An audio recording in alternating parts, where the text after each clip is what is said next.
Now I have the pleasure of introducing Stanley Fefferman, whom I have only known for, I think, less than a year. I discovered Stanley hearing him read a couple of times around in Toronto, and I liked what I heard, and lo and behold, he brought forward a manuscript that I really liked a lot, and I've greatly enjoyed working with him on this beautiful book, Home Was Elsewhere, which is adorned with a fabulous photograph which he took himself. Many of you know he's a wonderful photographer among many other talents. I'm going to just read his bio, essentially what's on the back of the book, for those of you who don't know Stanley, and I'll let his poetry speak for itself through him. Stanley Fefferman is an eclectic poet. He was mentored by Louis Dudek in Montreal, worked with Barry Callahan in Toronto, and Allen Ginsberg in Boulder, Colorado. Fefferman trained in meditation under Chogyam Trungpa, studied photography with Michael Wood and Jack Dale, completed graduate studies in homeopathy with Jeremy Scher, and certified as a regression therapist with Roger Woolger. These trainings inform his poetry. I'm getting a bit of an echo here. 40 of his broadcasts aired on CBC National Radio. Hundreds of his essays on music, his performance photographs, and 2 academic textbooks were published in electronic media. Fefferman taught writing at Naropa University's Jack Kerouac School of Disembodied Poetics and founded the Atkinson Creative Writing Program at York University, where he's Professor Emeritus. Home Was Elsewhere is, surprisingly perhaps, his first book of poetry. Stanley Fefferman.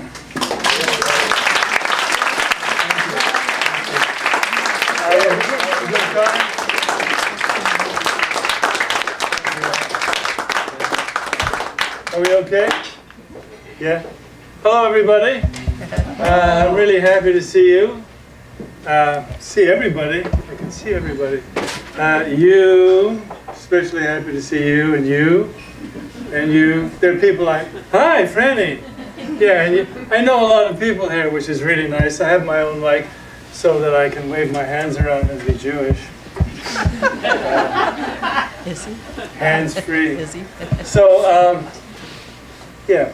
So I'm going to I have the pleasure, and I'm going to read my poems for you. And it's a real pleasure. Partly, hi Claudia.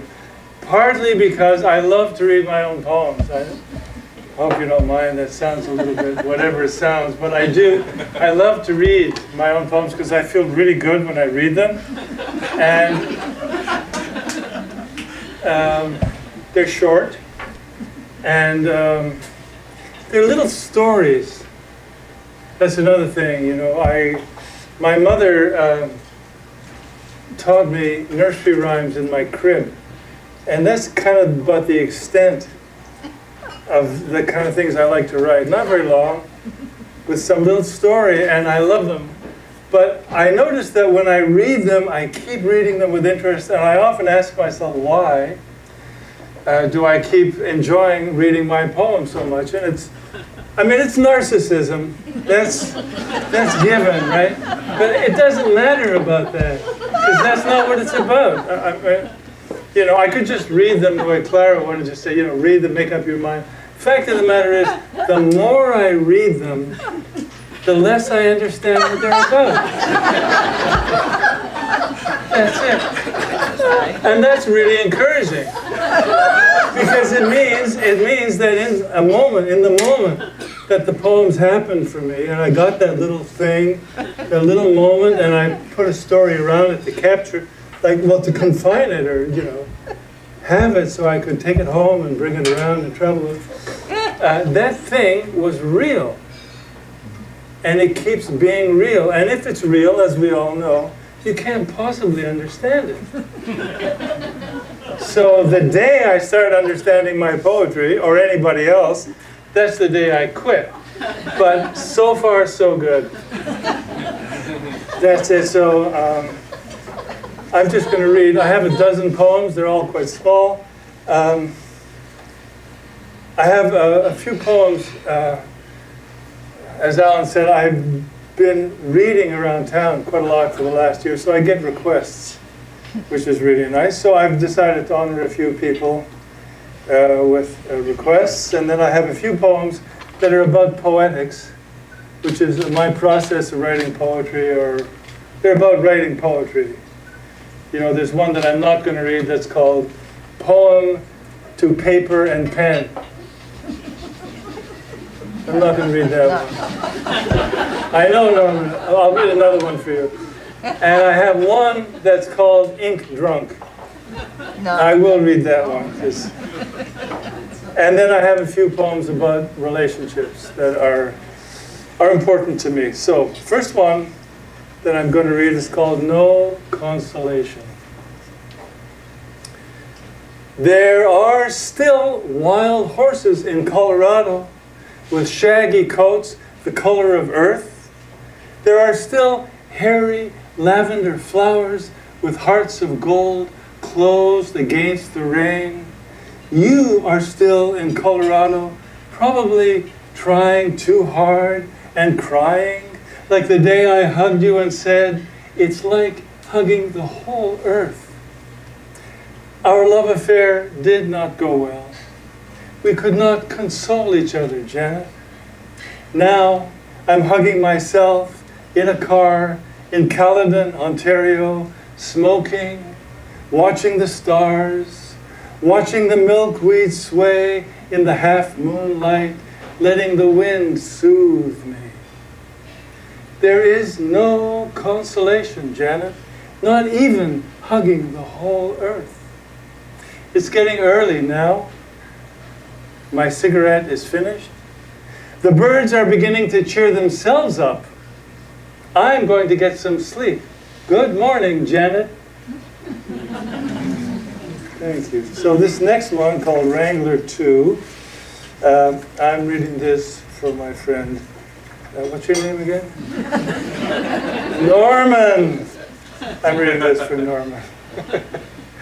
Norman. Wrangler 2, barbecue. I'm eating ribs for the pleasure of using teeth to rip flesh from bone.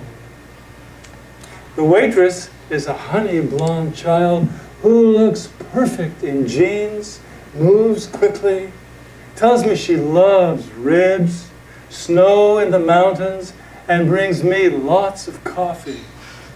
When she reads this, she says, I'm not a child. Oh, thank you. That's kind of a slow burn there. Old and new. This subtitle could be in praise of older women, just to counter the last one. Old and new. Age has softened her as ivory. Warm and still, in passion she lies like a desert blooming. Her little cries are the keening of fire and water spirits pent in the earth and yearning to mingle with the sky. Yeah, thank you. Oh my goodness. Okay, The Devil's Thumb, 48. This reading is dedicated to Tom Hamilton, who might show up. He's a musician, he's around town, he's usually doing a gig somewhere else, and says he's going to show up, and he often doesn't, but I did. I'm here, and I'm dedicating the reading to him anyway. Tommy, you're not actually here, are you? No. Okay. So, The Devil's Thumb. The foothills of the Rockies near Eldorado Springs, project a spur they call the Devil's Thumb, an ode in stone to stubbornness of those who make their own way, like Lucifer, squirted by God into the hot womb of earth and aborted with the Rockies X million years ago, still poking his thumb-up victory sign into heaven's eye.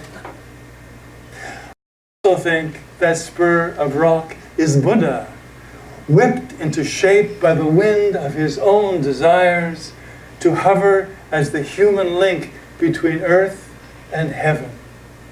He sits above the city among pines, winds swept by the furious bliss of his breathing into attitudes of dancers. He breathes in pollution, the pain of rock stars who murder their wives, of women who want babies and out of doubt abort them.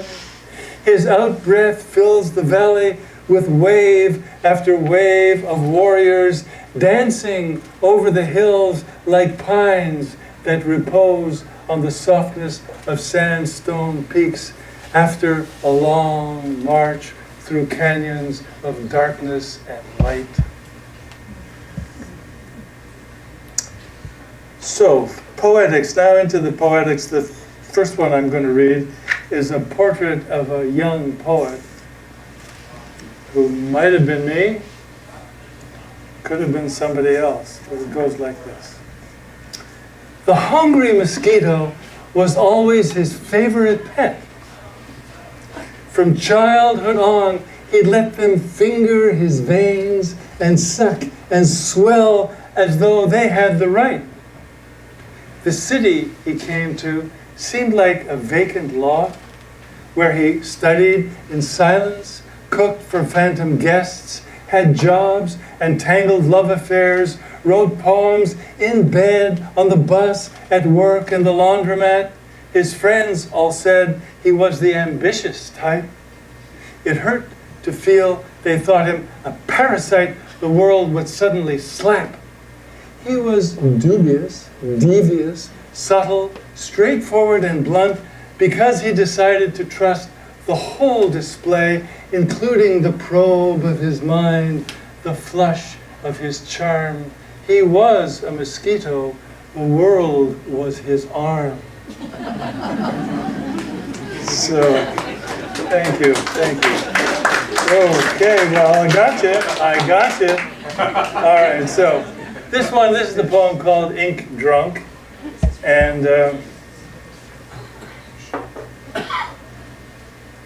if you can see this little pin I'm wearing on my collar, it's a calligraphy. I practiced calligraphy at a certain point with an Asian teacher. I don't say Oriental anymore. With an Asian teacher, you know, and you were taught to dip the brush in ink, and like the mosquito thing, and fill your brush with ink, and then to sort of verify your sincerity, you would put a tip of you put the brush on your tongue and lick it, and then boom, execute the stroke. Well, this is the stroke that ink drunk.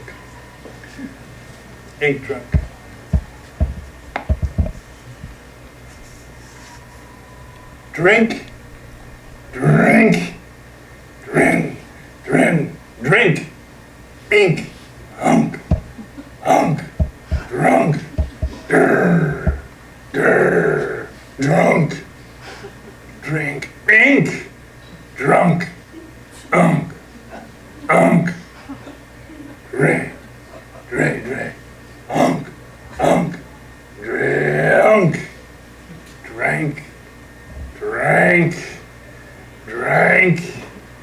drink. Drank, unk. Drank ink. Ink drunk. Thank you. So that's on the subject of poetics. And this other one, the title kind of speaks for itself. It's a poem. A lot of my poems, actually, I'm lucky enough, like I'm just sitting there somewhere and I see something and I sort of formulate a poem.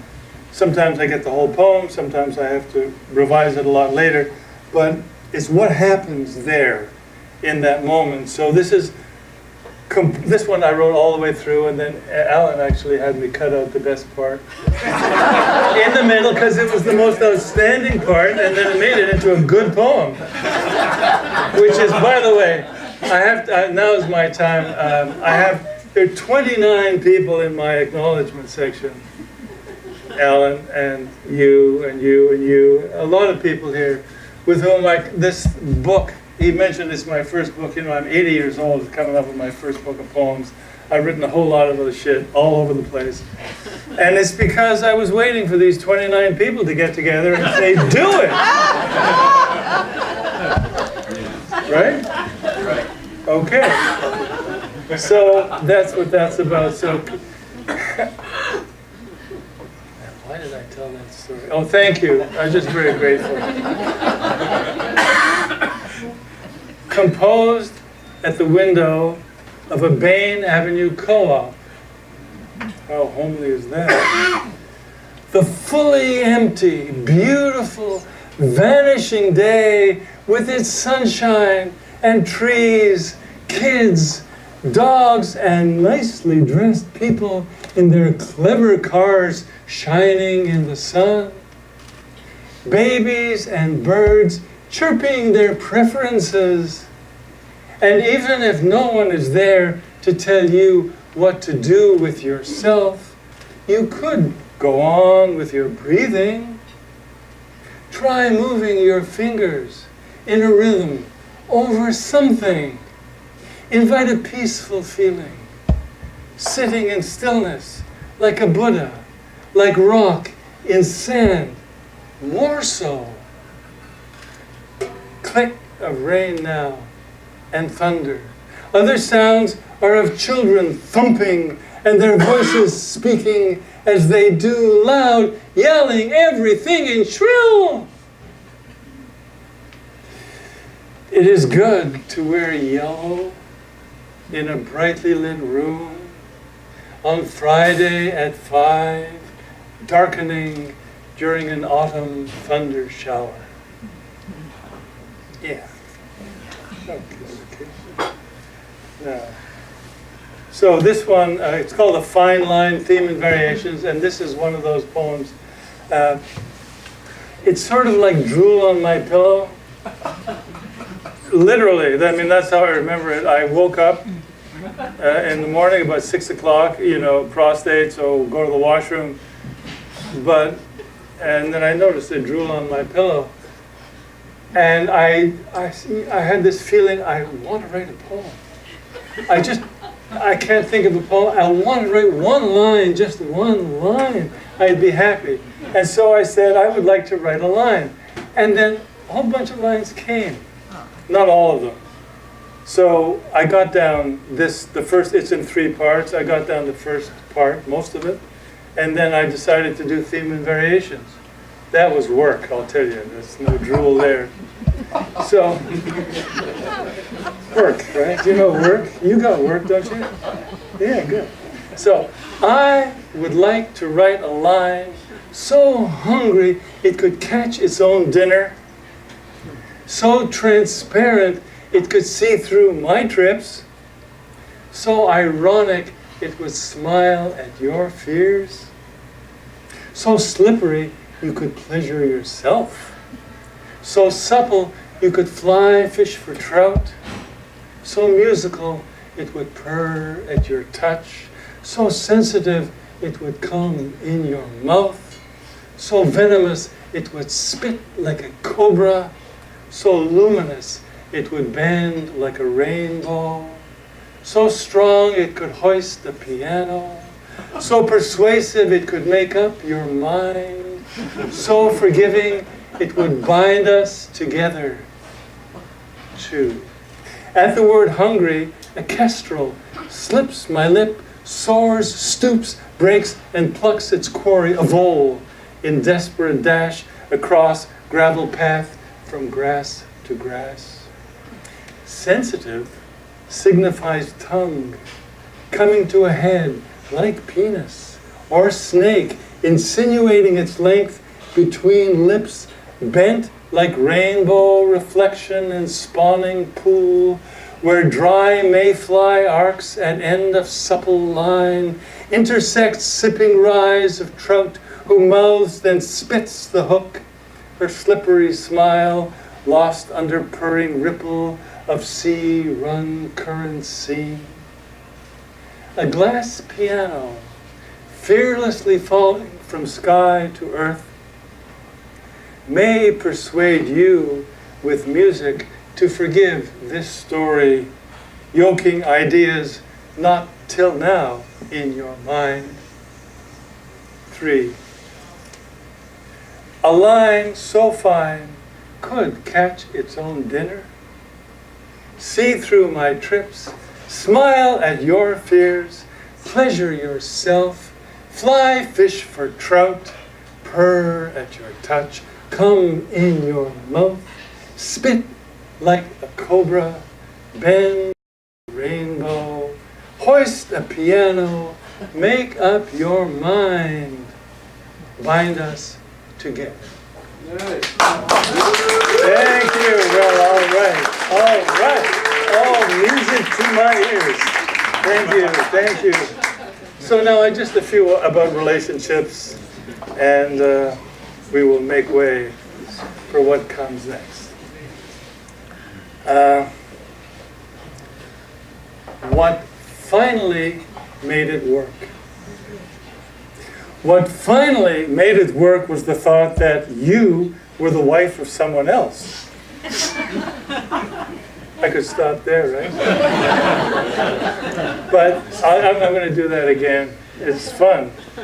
What finally made it work was the thought that you were the wife of someone else, the wife of an important man who was breaking your heart with someone else, the way my wife was breaking my heart by falling in love with someone else, also an important man who also wanted to leave his wife and finally make it work with someone else.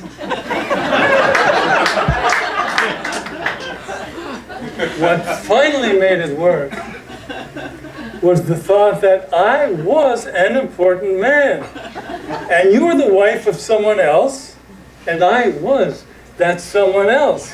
And you were my wife, sleeping with someone else, and I was that someone else. And that way I could make it work that my wife was sleeping with someone else. What finally made it work was the thought that I was sleeping with someone else, and you were that someone else, a human being, naked like myself, except for your blouse, as we held each other and rocked. What finally made it work was the thought that I was just someone else who was just falling in love with you. Thank you.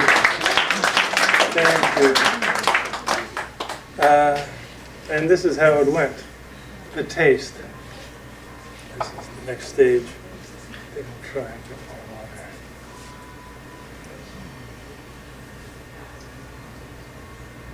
more water. The taste. Try it from here. What is it? That taste you put onto my tongue, so spicy and sweet, it lingers even when you are gone. Last night we drank sake. Even after you hugged the toilet, you tasted spicy and sweet. I finished your sake, drove you home, and undressed you. You wanted the covers over us as we fucked. I kicked away your bedside books. I burrowed into your plump cunt and found the strength to stand up, holding you, a large woman, with my cock in your body. We embraced until the sun lit up our morning sickness. Are we pregnant with something?